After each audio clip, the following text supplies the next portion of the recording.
Evening, everyone. Make it through. This is the appointed hour, so we'll make a start. Thank you all for coming. Nice to see some members of the public joining us. Good evening.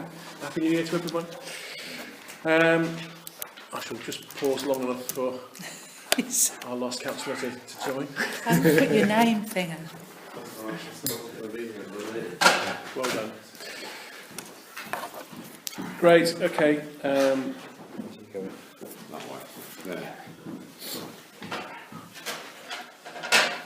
So we've had apologies just for absence, I believe, from councillors Neville and Sue Oakes, and That's all the apologies. that's all the apologies. But there's most people here, so great. Now good to see you all. Declarations of interest. Usual requirement for anyone now to declare any disclosure of pecuniary interests, any other interests, request for dispensation, gifts or hospitality accepted, or inappropriate gifts offered. Oh, Just in case. just in case. On the basis that it might or might not become relevant later, can I declare the fact that I was a member of the Blackthorn Parish Council Working Party on their neighbourhood plan? Likewise, as a member of the St Christopher's Drive group. Okay. We've got some members of the public here, so there is an opportunity for you to make any representations if you wish, if anyone wants to say anything at this point. No. Okay, nice to see you. Thank you for coming. I'm not aware of any consideration requests from interested parties. No. So on then to the body of the meeting, really, which is to receive an update from the Neighbourhood Plan Working Party.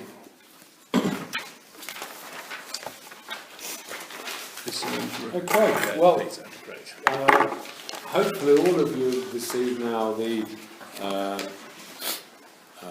little bit of paperwork from the white paper of the 2017 issued by the government on why they wanted neighbourhood plans, and it quite simply says on this that what they're doing in the local plan is not really correct, and that we can actually hopefully get some of this overturned in the local plan.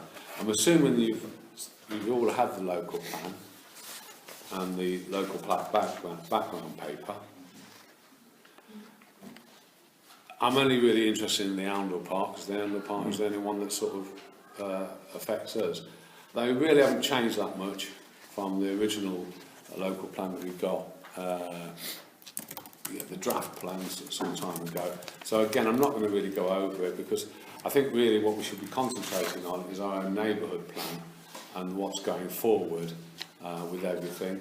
I'm assuming that you've all had the screening reports and the sustainability appraisal from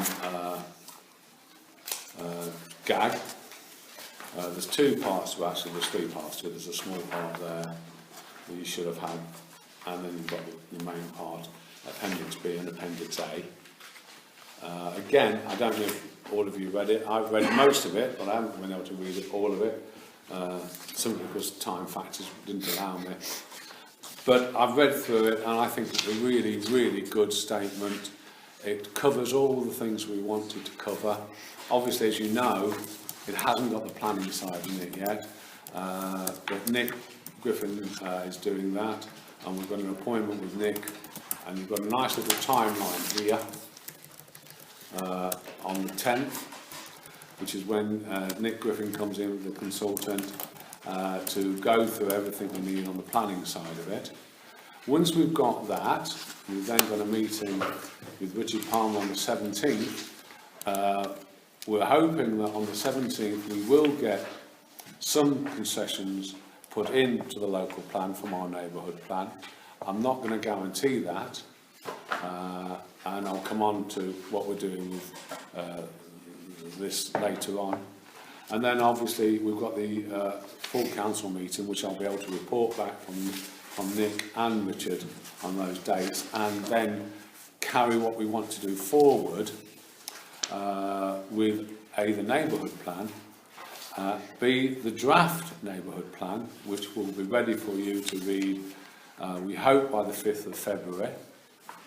So that will be done. The planning side with it, GAG side of it will all be finished and ready to give you on the 5th. We then obviously want to get the neighbourhood plan completed and for your approval of the council by the 15th at the latest. We can't go before that because we've still got to wait for the scoping consultation, which finishes on the 13th/14th. Once we get that, I mean, obviously we can get all the neighbourhood plan sorted out before then, and hopefully there won't be any problems with the consultations. We'd like to get that published and even a letter sent off to ENC about referendum, because that will be the next step.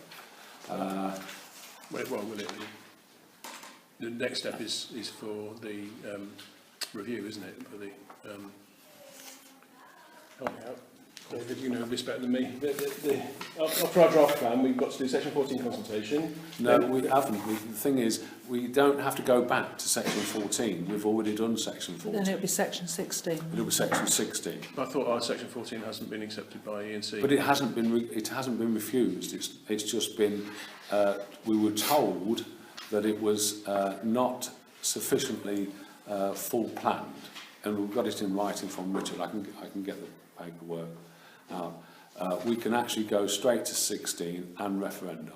Okay. Well, there's a review, isn't there, by a planning authority, yeah, between consultation and well, the planning referendum. authority is ENC. No, it's not. Help me out. Well, once we've got to a certain stage, the matter will go back to ENC, but ENC will effectively have to send it to an inspector. Yes, yeah. And it's the inspector who will then say either it is compliant or it is not compliant, or with the following tweaks it will be okay. And once we have tweaked it, if we have to tweak it, it's at that point that it could go to referendum.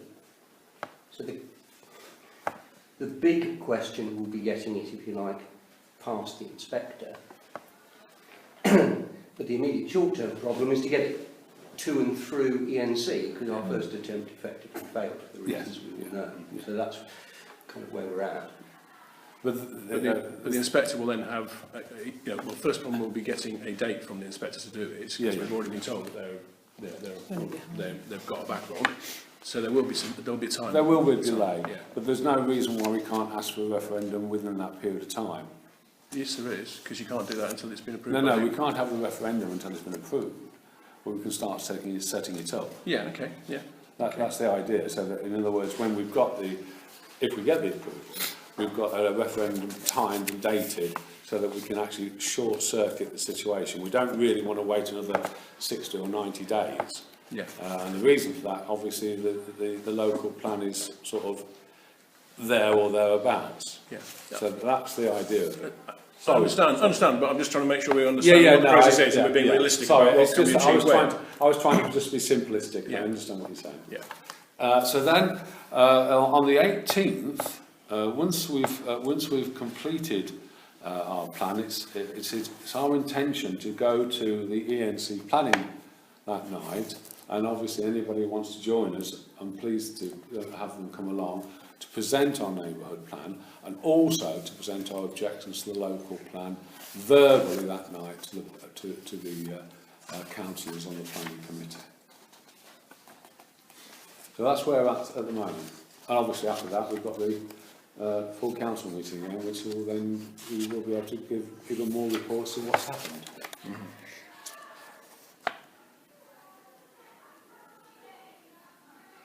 Any questions? What do we think that the draft neighbourhood plan is going to be substantially as we've already approved, or do we think there'll be any material changes? Well, obviously we're going to have the people that have already written in, put into the neighbourhood plan. We're going to have the planning part, which Richard tells us that wasn't in the old neighbourhood plan. That will all be done.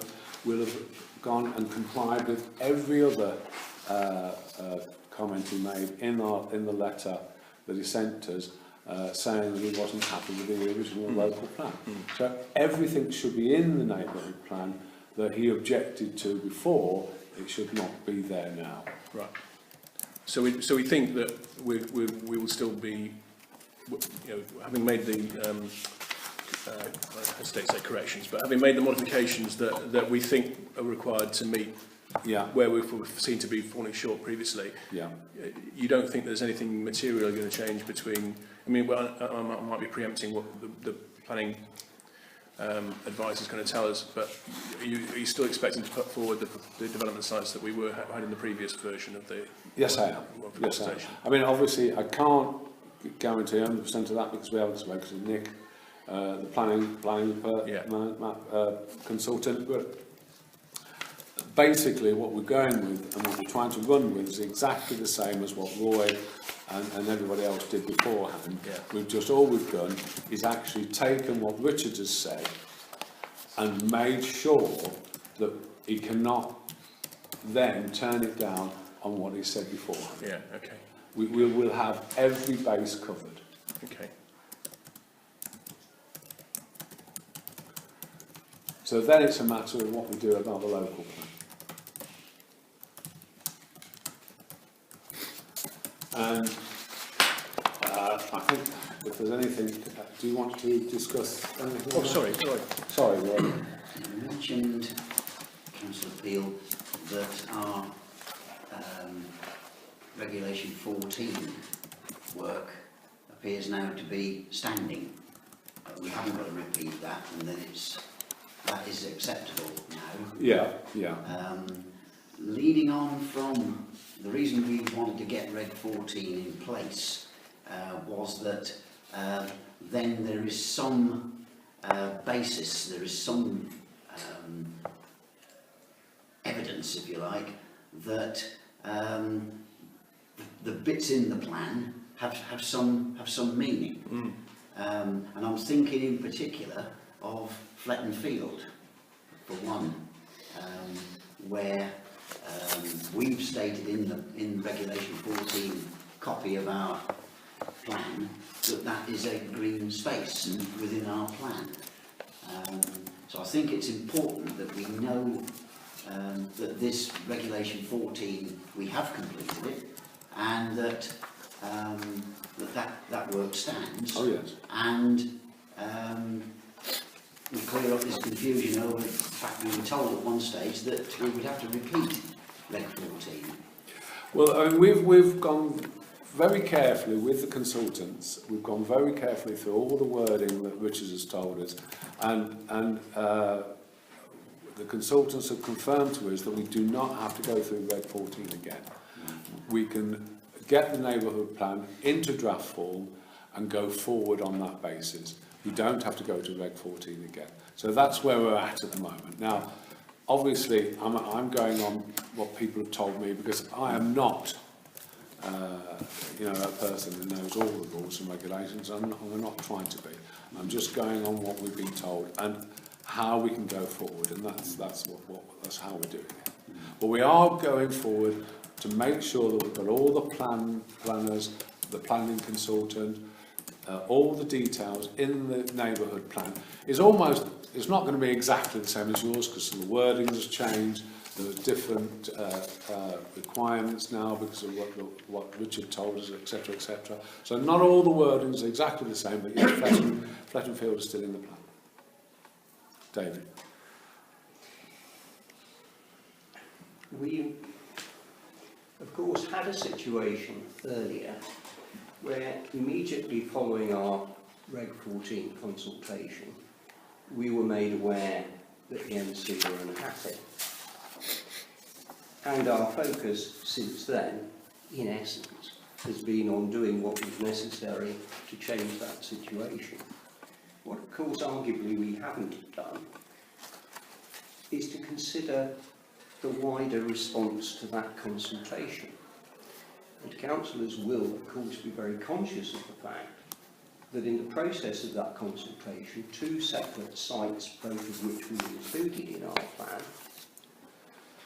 both came in for a certain amount of, should we call it, public opprobrium. One is the site of St Peter's Road, Cotterstock Road, and the other one is the site of St Christopher's Drive. And it is possible, put it no higher than that at this point, that one or other or both of those sites could technically be excluded from the final version of the plan and another site potentially could be increased in size because there's at least one site that could be increased in size considerably. And at some point, this council is going to have to get a grasp of that and decide what we are going to do, if anything, about taking on board those concerns that were expressed to this council. Now, we may take the view that we're perfectly happy with the plan as it emerged and that we don't want to alter the sites or the allocated numbers on the site. One possible effect, of course, of taking out one or other or both of those sites is that the implied stroke actual criticism by ENC that there could be a problem if you allocate a site that you not allocate it to its full potential, i.e. we allocated 45 at St Christopher's Drive, there's capacity for 90/100, we allocated 30 for the other site, there's a capacity for perhaps 140 within the parish. And of course, if you suddenly said, right, well, we're not allocating either of those two sites, not because of upsetting two lots of landowners and potential developers big time, and you shifted it onto the Bennefield Road North site, that particular argument goes out the window. Admittedly, we then have an even more stark contrast between where we are and where the district council is. Because the district council is proposing 2 of those 3 sites for development, admittedly in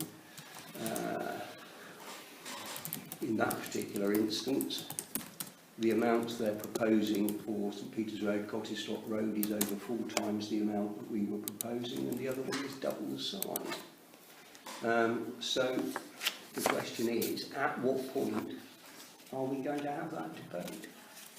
Well, that, hopefully, we will find out on Thursday, because the planning consultant can sit down with us and go through it all, and he will obviously give us guidance on that, because I can't say which is the best of those. I mean, I don't like either of those 2 sites, but I understand where you're coming from, and the possibilities are that we will have to go and try and get more houses on the Bennefield Road. That is a big possibility. But until we've spoken to Nick Griffiths and until we've got his ideas in writing, I don't want to say to you that that's not going to happen. But you know, I am going on the premise that the original neighbourhood plan is where we're at. Now, once the planner says to me, well, look, you know, they're saying you've got to have 100 houses here, we've got 130 houses here. If you get rid of those sites because you don't want those extra houses on those sites, you've got to create 300 houses elsewhere. Obviously, the site that would take that is Bennefield Road. I think there's a problem with that, though, isn't there? Because one of the main principles of a neighbourhood plan, as it's written, the whole underlying argument that we've had with East Northants is about not having one big development of 100 plus houses, but spreading the development around the town in what we perceive to be more acceptable smaller groups. So. Well, this is what we've got to look at. I mean, we just don't know that yet. We haven't got that far. Yeah. Well, the Mayor's anticipated what I was going to say. Of course, that's exactly right. But if you follow the logic of that through, you need a further public consultation. It doesn't necessarily have to be a formal consultation such as Reg 14, but it seems to me you might arguably need a consultation with the public, because have they actually grasped the fact that if we exclude one or other or both of those sites, it's not a question of that development won't happen. We'll still have to have the same number of houses. They'll have to go somewhere. The most logical site is the one we've talked about, and it then has the difficulty that the Mayor points out, is that it actually distorts the picture that we were originally working to. Now, I always had the feeling, going back a very long way, that one thing that might happen is that the public, having made its own kind of choice, if you can call it that, when it responded to the 14/15 questionnaire might take a wholly different view when they found out where it led to. But we haven't had that engagement yet with the public. I think the only thing I would Arguably. I think the only thing I would point out is that the extraordinary meeting that we had in November, we had significant support there for continuing with the plan that the town had put together. I mean, that was... Well, I exactly the point think you make, just on my interpretation of what we had in St Peter's was considerable opposition to the local plan. Yeah. In terms of testing the neighbourhood plan, I think we've got the written input from the people, about what their concerns are with the neighbourhood plan. And the process, it's quite logical. You take your best plan, from the vote of the people, you put it together and you put it out for criticism. Yeah? We've had that critique back. You're supposed to respond to it. Yeah. If we were ENC or NCC, we would ignore the feedback. Yeah, but we take the feedback, we respond to it, and we change the document. Yeah. But you don't continuously go through Reg 14 with this process. You come up with, based on what you understand from the people, your best proposition, and put it to referendum. And if that says that we take out any of the sites or change them, then that's what we put in. But we don't keep on going around the Reg 14 process. Just in round figures as well. Let me just go to you now. At the moment, ENC are putting 70 houses on Stoke Dora Road. Okay. At the moment, we've got 130 houses on Bennefield Road, we've got 10 down the back of Wakefield Close, 14 on Millersfield, and 40 on Philip Rose's. That adds up to 264 houses. So it might be that we have to find another 26 houses. Yeah. That's all we're not looking for more than 26 houses. So if it did, when we meet Nick, find out that it would be better to drop Cotterstock Road and Ashton Road, because we're only developing 50% and less than sort of a third of what Cotterstock Road wants. We only have to increase that by 26 to get to the 300 anyway. So it wouldn't be a mass increase in the figures, if we had to go that way. I mean, I'm still hoping that we can get, those smaller sites in all the different areas, because that would be beneficial to Oundle, and then we would have that plot of land after 2031. Probably only 2025 by the time the government's finished. We've then still got the plot of land in Bennefield Road for further development if we need it. But at the moment, we don't actually need more than 26 houses, even if we got rid of both Ashton Road and Cotterstock Road. Okay. No, sorry. Not me, maybe looking my people on this side of the room. You do have a difficulty looking to your left. Sorry, that was just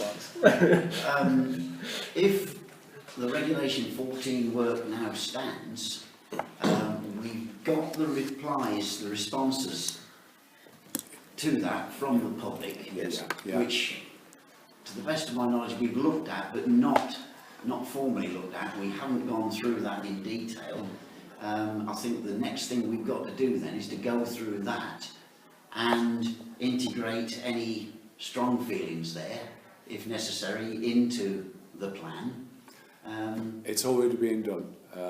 We've sent the details down to Joe Adam. Yes, of all the replies. But in terms of what Roy is saying, yes, we've got to go through that process. It's got to go in. It's got to go into the plan. Decide whether we're going to modify the plan. Will be doing that. Yeah. I'm not going to get involved with it because there's too many variations. It's easier to, we pay for them to do it, so they should be doing it. The consultants are doing it. Yeah. But we're not going to go through it then. We're going to wait and see what the problem is if we go, I can understand where you're coming from, Roy, but to be honest, I'm not coming particularly.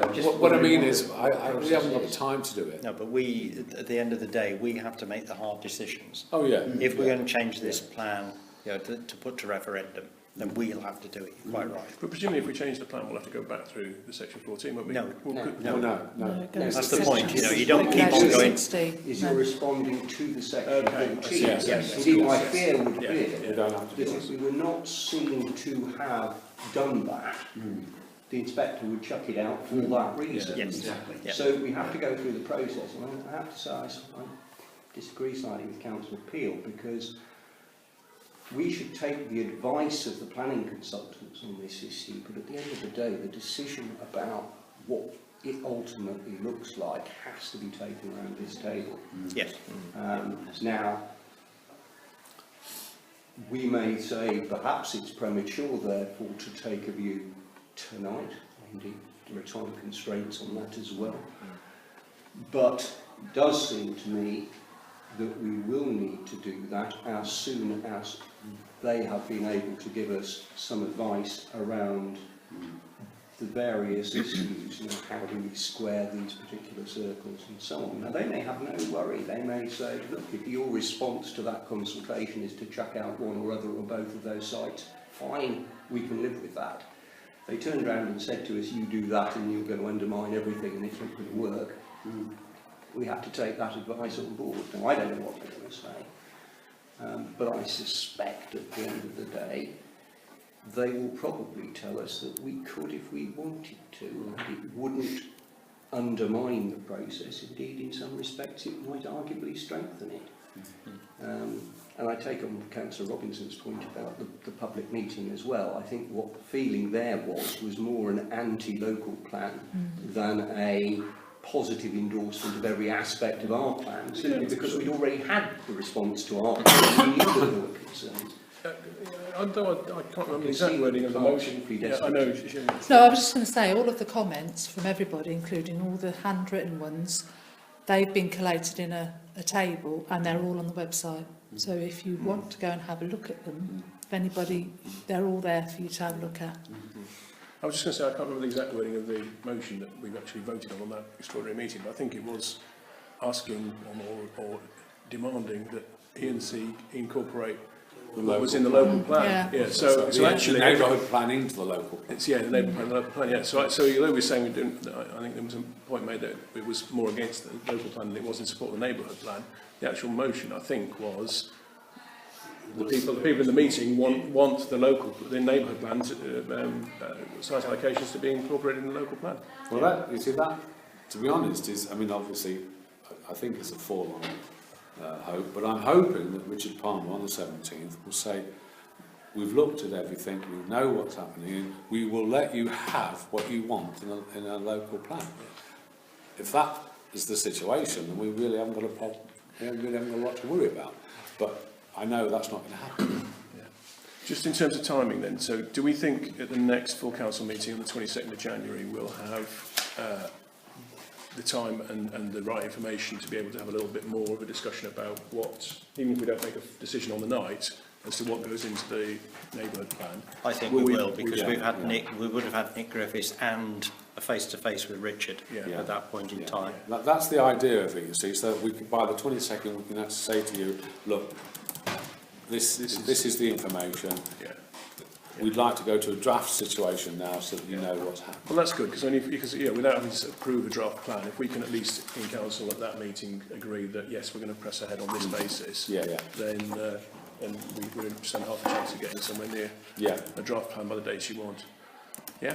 You see, unfortunately, it is very tight, but it ran over because of Christmas. It did run over, a week, 10 days really. Yeah, but I mean, it's going to take as long as it takes, and we know it's taken years already. We know it's going to have to be done properly, otherwise we're going to get knocked back again, don't we? So. No, what we're trying to do is make sure that on the 18th of February we have a very, very good case to go to E&C and the planning committee, because that's the important one. Then I think we need that case. Okay. I would just advise you as well, I've been keeping Tom Puzzler up to date with all this. I sent him details of the white paper, I sent him the local plan, I've sent him one or two other bits and bobs, and I'm hoping that he will come back to us soon with some idea of how he might be able to help on it as well. Okay. Can I move on then to the next item? Is that people had a chance to ask and question everything they want to do on that aspect of the neighbourhood plan? Yep. Okay, so the next item is to discuss the ENC site assessment work for Arundel and consider if Arundel Town Council should lodge a formal complaint, as the information was not available until after OTC was made, and I think, well, actually, equally important, not until after the public had responded either. So Exactly. no one actually saw any of that No. information before the deadline. Well, I think, to be honest, I think that we really ought to have, or put a letter of complaint in, because, you know, we've got to make sure that ENC realise that what they've done is not correct, and that Arundel, because of its situation with the local plan and with our neighbourhood plan as well, that if we don't start taking some course of action now to inform ENC that we're not happy about this and we want to put a complaint in about it, I think it's got to be done. And I think a formal letter, I'd be guided by David on this, because David knows much more than I do. He'll always know more than I do. But anyway, you know, and if David can sort out something like that, and with your, I think obviously it's got to come from you, but It comes from council, it's got to come from you anyway. if the council decides that's what we're doing, obviously I'm happy to But I mean, do that. well, Yeah. it'll carry obviously the full weight of the council if it comes from the mayor. Yeah. And then that letter and complaint, and the complaint procedure must be followed Yeah. through. And I would also go as far, and I know people might not like this, but I would go, if they don't come back with the right responses, I think we should look towards the Ombudsman. Because I feel very strongly about this, and I don't really think that ENC should be allowed to walk over Arundel, which is what they're trying to do, and it's not going to happen. Councillor. When do we plan to put this complaint in? I think, you know, there's no reason to delay it as far as I can see. I mean, it relates to something that's happened already, isn't it? It's the fact that information wasn't provided prior to the public consultation. So we can put in when it would be like. I don't see why not. Why not? Is that going to aid or hinder what you're doing already with the neighbourhood plan? I I don't fancy fighting on two fronts. Well, the problem is, you see, we're already fighting on two fronts with Richard and the intransigence of the local plan. So I can't see any reason why we couldn't put it in. It's not going to do us any more damage than what the local plan's done to us already. And the attitude of Richard Palmer is not going to do any more damage to us than what it's done already. So I can't see a problem with that. I really can't. I would like to see all guns blazing from Arundel, and let's not worry about what they think, because it's Arundel house, not them. You know, and what you've also got to realise, what you've already got to realise is that, you know, in 2020, ENC won't exist. Arundel will. And we're the people that are going to have to be there, or thereabouts, explaining to why we've let the plan that they've got go forward without fighting. So I would fight on all fronts. No, I appreciate that, but I come back again. Is it going to hinder or aid? Is it going to not hinder? Is it going to aid killing through a neighbourhood plan? It's not going to do it either. It's going to show the ENC that Arundel will not sit back and take a back seat and allow the neighbourhood, the local plan, to go forward without proper consultation of people of Arundel, which has not happened so far. Yeah, Could it delay our neighbourhood plan? no, I don't think it would delay it It at won't all. delay I it. think that anything that we get out ahead of the meeting on the 18th, with the ENC, will be a plus. Because what we're trying to do at that meeting is get support from the other non-local councillors at ENC. So if we get a letter in complaint in, if we get something drafted for approval at the next full council meeting on the 22nd, then we can submit that letter, and get it logged. Then our local councillors can share it with their colleagues ahead of the meeting. But what our aim in that meeting really is to either get a suspension of the housing allocation for Oundle, or wording that just says that it'll adopt whatever the Oundle neighbourhood plan comes out as. You know, so it's one or the other we want.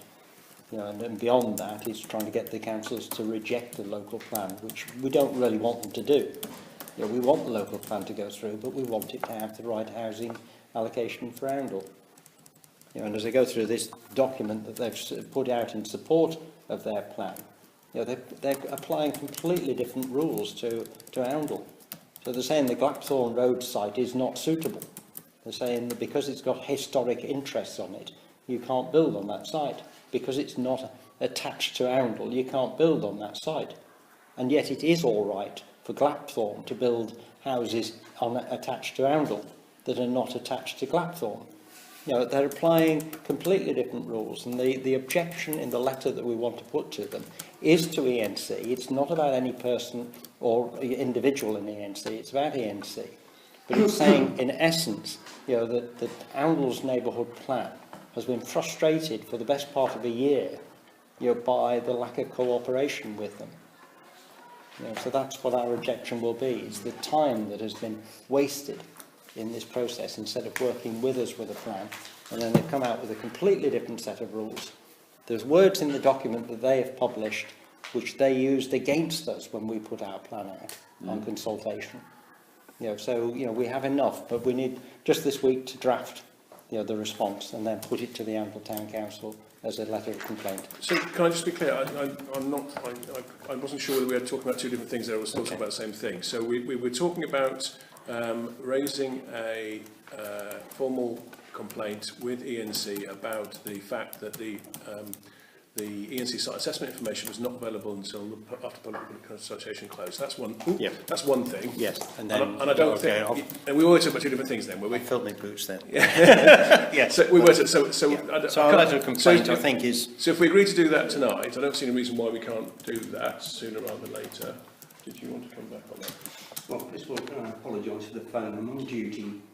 I got out there, it cut off. It's probably going to ring again. So, unfortunately, whoever should have taken my call hasn't clearly, but we'll see what happens next. No, there are two definite separate issues here. One is the process. And I simply fail to understand how we, or the members of the public, are supposed to have responded properly to the draft local plan when this was not available to us or to them, because had this been available, there are things in here that we would have wanted to comment upon and criticise. I mean, I for one was somewhat astonished to notice that the sewage plant in Oundle doesn't create any kind of problem with smells.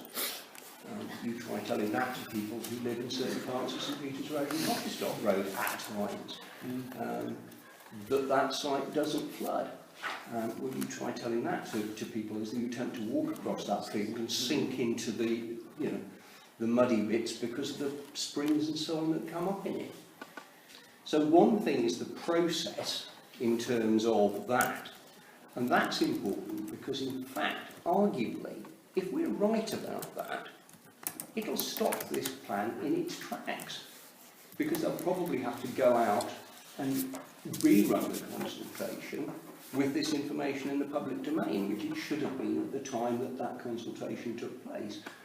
The secondary issue is the actual content of the document itself and the sort of comments that we might want to make in response to it. And I think that's a separate, arguably a separate issue, because now there isn't actually a formal process for us to do that. The consultation has actually ended. How do we now go through this document and say that it's flawed? Is it the kind of thing that a local government ombudsman should be looking at?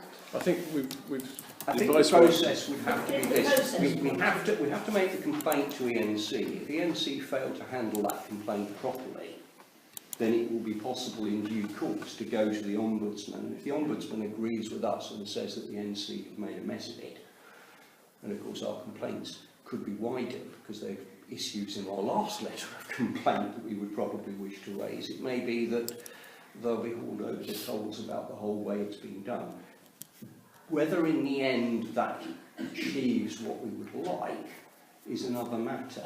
It might make us feel better, and it would certainly make ENC look pretty poor. But at the end of the day, what we want is either the local plan as it's currently drafted, halting in its tracks, or we want it substantially revising. Councillor Richard Palmer came to us and said, I've taken on board everything that's been said, and our local plan will now mirror what you were putting in your original neighbourhood plan.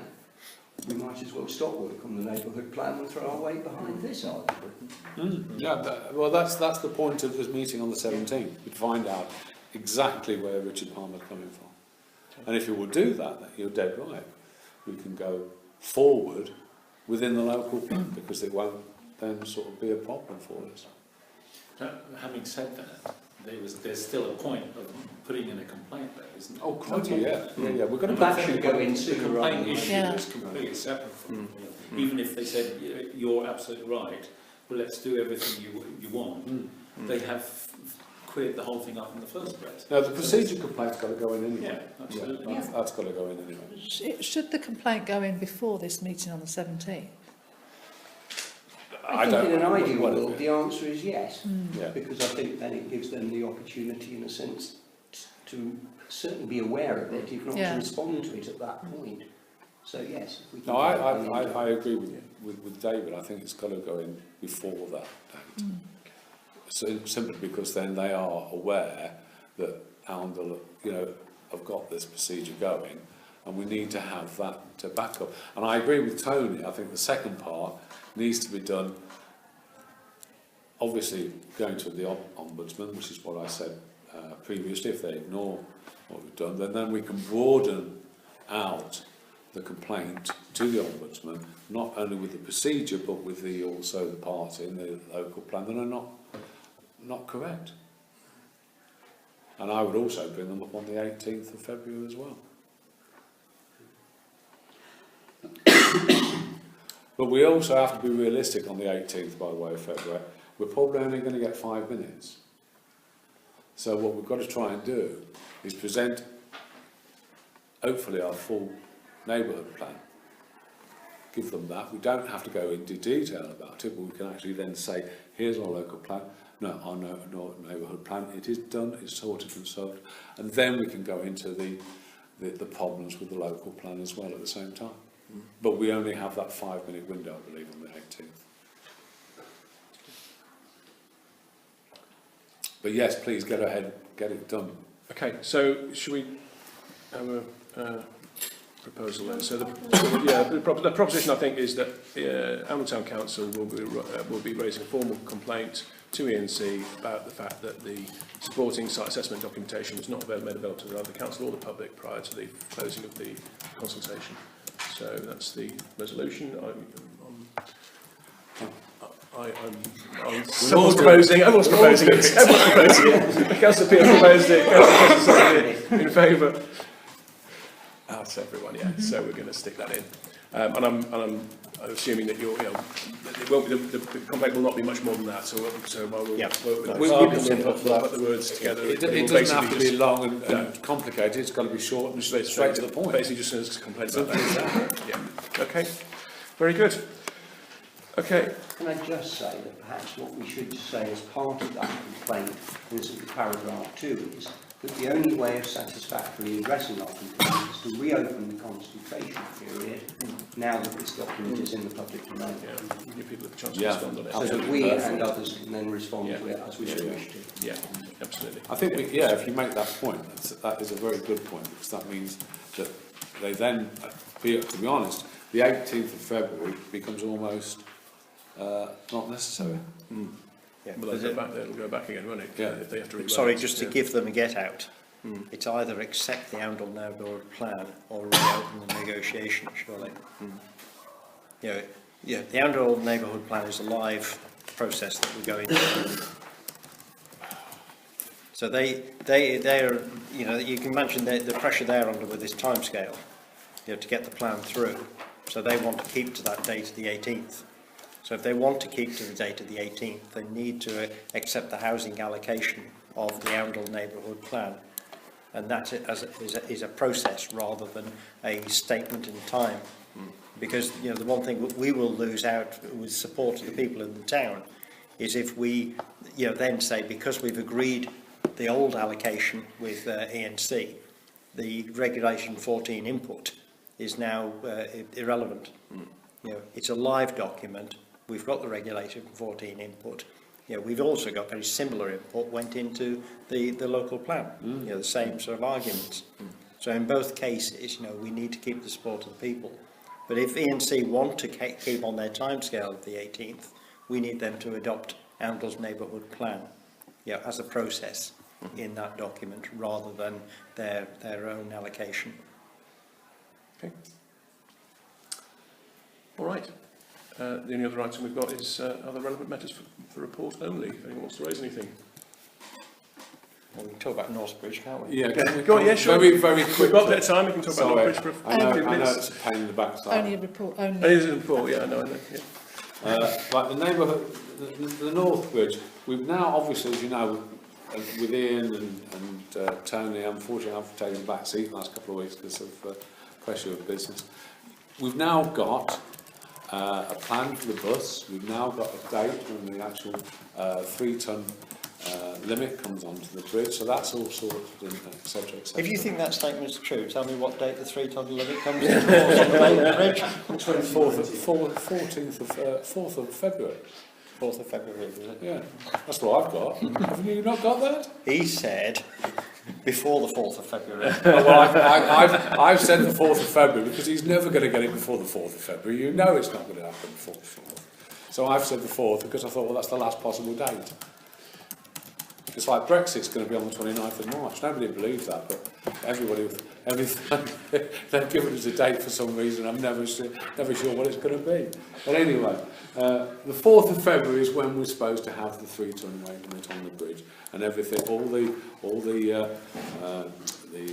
signs, etc., will be applied then. But not the barriers. Not the barriers, but all the signs will be. So hopefully that will then be the start of it. There's just the only problem I foresee with it is this drop-off point in West Street where the road now is right down. I don't like the drop-off point, and I'd much prefer it around the corner in New Street, but I understand that we'd lose too many parking spaces. We do have a serious problem with people parking along those double yellow lines there, where people park just because they're going into Beans, they don't want to stay there, or they're going over to the road and things like that. And I know that once the bus stop signs are there, that means that they're not allowed to park there under any circumstances. But we all know that there are going to be 1 or 2 people in Oundle that still will park there. What we need to do, I believe, is once those signs, that bus stop sign and area for the bus stop is mapped out on the road, we really do need to get some sort of traffic wardens there on a regular basis for maybe 1 or 2 or 3 weeks, stopping people from parking there instantly with tickets or whatever. Because if we don't, if a bus can't park there and if it's double parked, the whole of West Street will be blocked. Even if it's only for 5 or 6 minutes, that will cause... He won't stop there for 6 minutes. Oh, 2 or 3 minutes. How's 2 or 3 minutes? One max. What, if there's 3 or 4 people getting off? It's only... What about if one's an invalid? You've got to take these things into consideration, yeah, Tony. I'm but sorry. don't. Yeah. I'm emphasising. We do need the parking. We need the to traffic get warden. the traffic warden there to stop people from parking in that area. I know it's not going to be very nice, and I know people aren't going to be very happy about it, and they're going to blame the council. They always do. But I think we have to have some sort of plan to put a traffic warden in when that bus stop sign is put on the road. Okay, anyone else got anything they want to say? Can I just seek clarification on something from the clerk? We co-opted a new councillor who hasn't been seen since. Is she actually technically now still a councillor? I was hoping that she would come in for a meeting yesterday morning, but she didn't. I haven't had any response. I was going to wait until this meeting, and then I'm going to speak to the monitoring officer, because I'm not even sure if register of interests have been handed in. So technically, it's not handed in 28 days. Could no longer be a councillor. Does that mean she ever was one?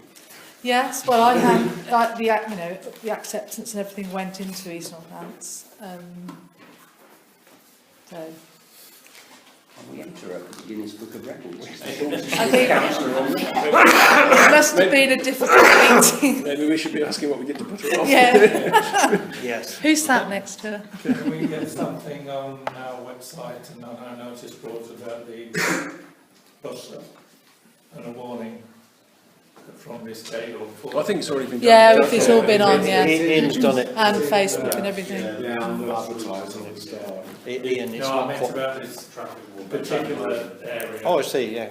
It'd be good to get traffic wardens. It would be quite. I think it would be quite nice to actually get it done as a sort of community thing, rather than not name and shame, but actually, if the whole community was working, this is all for the benefit of the community. It's not something that's been imposed on us or it has. But if we can spin it to make it sound appropriate, that actually when you're doing it, you're holding everyone in the town up. You're actually making people's lives very difficult. So please don't do it. That would be a much more appropriate way. The problem is that I think the biggest one is a white van man, aren't they? And Yeah. they But what I'm saying is there should be the carrot and the stick sort of approach to it, rather than... Yeah. Very good. Okay, I'll call the meeting to a close then. What is it? 8 minutes to 8, something like that? Okay. Thank you all.